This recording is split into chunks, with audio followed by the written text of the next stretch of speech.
then glitch them into the wall. Greetings and salutations, my beautiful people. My name is Human Gaming, and this is WedNESday, where I have to do the dirty deed of playing old and outdated NES games.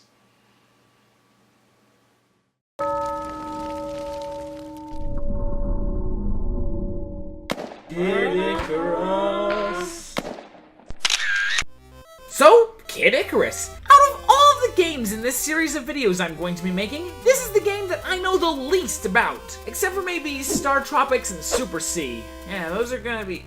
I don't even know what their genres are. I know at least that Kid Icarus is a platformer. I mean, that's where my knowledge stops. I don't even know the story. And since the game didn't attempt to teach me the story, I'm not going to attempt to teach you the story either. So, this is you. You are Pit. Yes, despite the title of this game, his name is not actually Zelda. Zelda is actually the name of this space guy, but don't worry, we'll get to his game in a couple of weeks.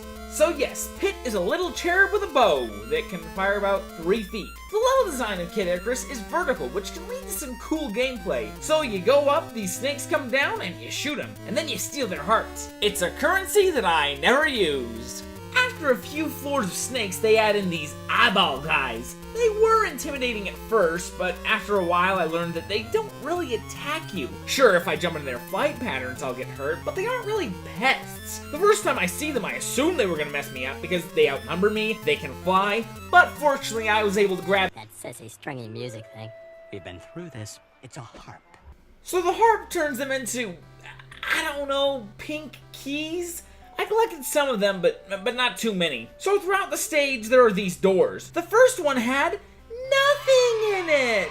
Another one had these pots that you get more hearts and pink keys, but you know, who cares? There was also one of the rooms that had a bunch of Tamatoas in them. Seriously, he looks just like the crab from Moana. Well, Tamatoa hasn't always been this glam. Well, for every one of the drab little crabs that you kill, you can harvest an additional 10 hearts. And you know, the hearts are so shiny, they sparkle like a wealthy woman's neck. Just a sec. So besides the doors, the snakes, and the eyeballs, you also run into these Grim Reaper looking guys, who, if they see you, summon 4 little demons, who are a little more vicious than the eyes. But if they come at the same time as the eyeballs, it actually helps by causing some major frame drops, which can really help by slowing the game down a lot. Also, you can't kill the Grim Reaper. I tried. It didn't end well for me. And it's tries like that that led me to dying quite a few times on this first level. The levels are super long with no checkpoints. It wasn't until about 25 minutes of trying that I made it past the first level.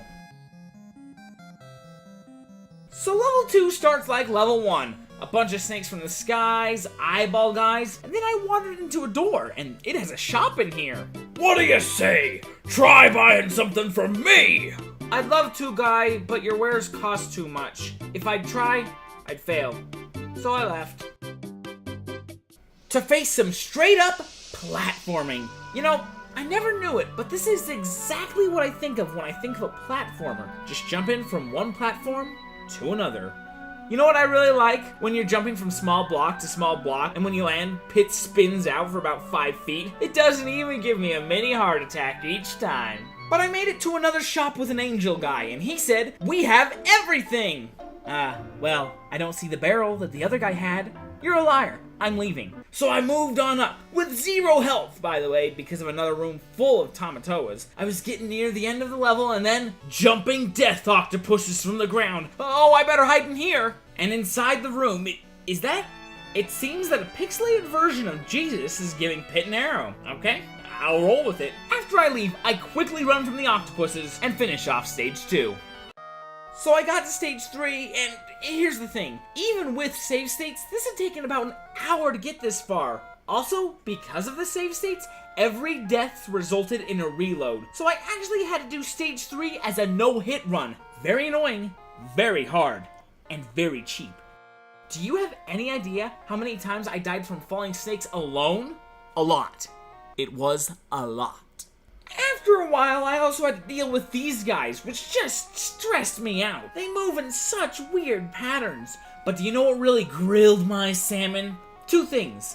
Number 1, these freaking weeds. So tell me, do you think that they hurt you? Yes or no? You're right! Also, you're wrong. They hurt you sometimes. Sometimes they don't. So pretend you're me. You cannot get hit, and you need to jump here, which requires you to touch them. The first time, you die. The second time, you don't. You can't do that, game! You need to be consistent.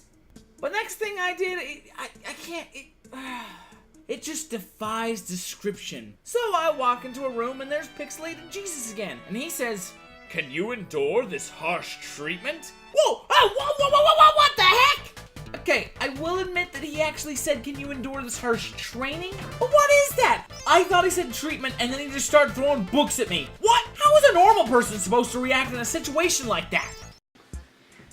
Can you endure this harsh treatment?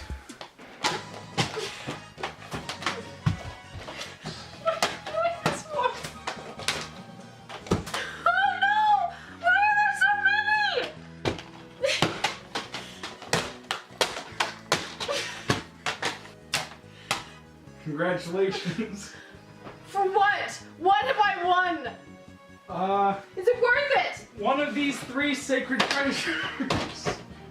So I made it through the harsh treatment, and for it, I got one of 3 sacred treasures! But I didn't have enough HP to use it. Apparently, if you do good in this game after the stages, they increase your HP. But I didn't, so I have low HP, and I can't even use this cool thing that Pixelated Jesus gave me after he assaulted me with books. Well, I finish the stage, then I enter a fortress.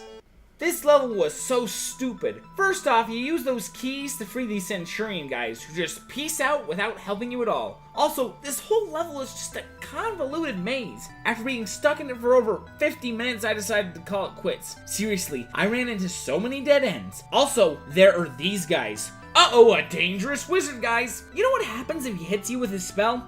Go on, guess. You will never be able to figure it out. Damage? Nah. Instant death? Nah. Did you guess that he turns you into a freaking eggplant? An eggplant. An eggplant? A freaking eggplant! Yep, last week you tried to get an eggplant. This week, you are the eggplant. You can't attack anymore. Also, what the heck? I'm an eggplant? Whose idea was this? Was it yours, Miyamoto? If it was, I'm gonna come over there and turn you into an eggplant. And as the eggplant, I died, and then I said, I'm finished.